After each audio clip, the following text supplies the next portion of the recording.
Bismillahirrahmanirrahim. My name is Dr. Fakhar Hayat. You are watching our YouTube channel medicose.fever. Today we will discuss about the embryology of GIT clinicals. First of all, we will discuss the first clinical is the congenital pyloric stenosis.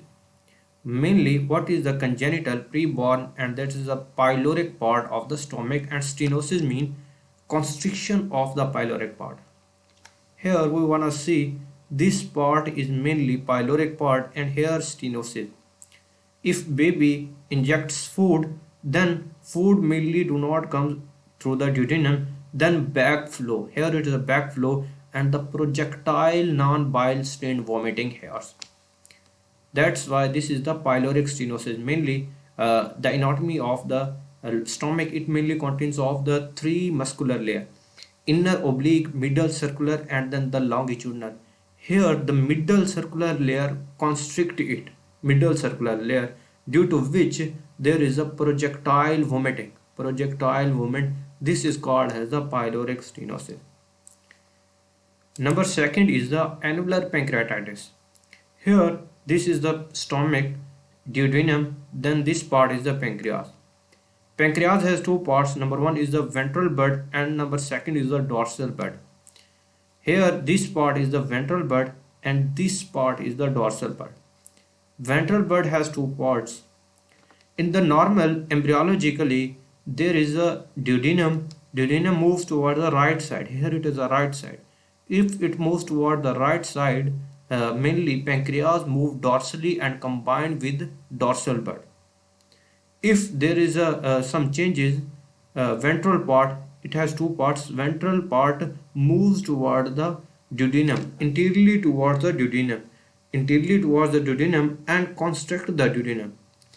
If there is a constriction to the duodenum, this is called as the annular pancreatitis. The most important SCQ in every subject of the embryology. Next important is the omphalocele and the gastroshisis. Mainly the difference of we will discuss omphalocele and gastroshisis. Firstly, there is a mid-gut loop physiological herniation. In case of the physiological herniation, it moves towards the umbilical area. Then due to 6th to 10th week of the embryo, it moves back. If there is a failure of mid-gut loop, then this condition develops. This is called omphalocele. Now we are discussing about the gastroschisis and the omphalocele. Here this is the umbilical part. Omphalocele mainly comes through the umbilical cord and it covers that of the amniotic sac. Coelom with the sac that's named by the omphalocele.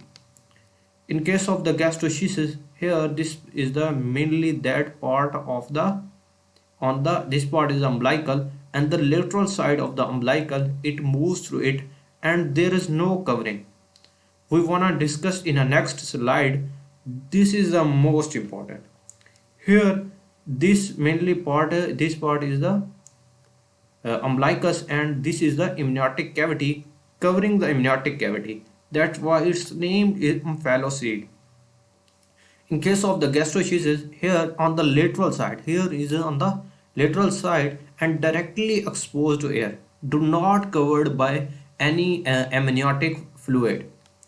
That's why the clinical differentiation is the most important. Next important is the duodenal atresia. Here mainly this part is the stomach, this part is the duodenum. There is mainly absent of the recanalization system. This is the recanalization absence. Then food accumulate in the duodenum. If food accumulate in the duodenum, there is also accumulation in the stomach. In both side accumulation, double bubble sign appear. Here is a double bubble sign appearance. Last but not the least is the congenital megacallon.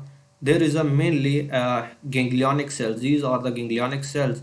Mainly in the this part is the ascending colon, transverse colon, this is a descending colon, rectum and anal canal. Mainly parasympathetic nervous system absent, ganglionic cells are absent, there is no contractility. If there is no contractility, increase in the colon site. That's why named called as the megacallon due to absence of ganglion cell.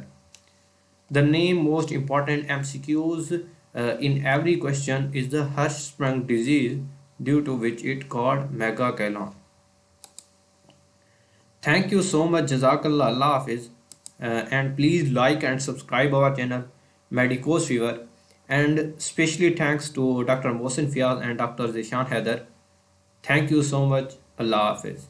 Take care.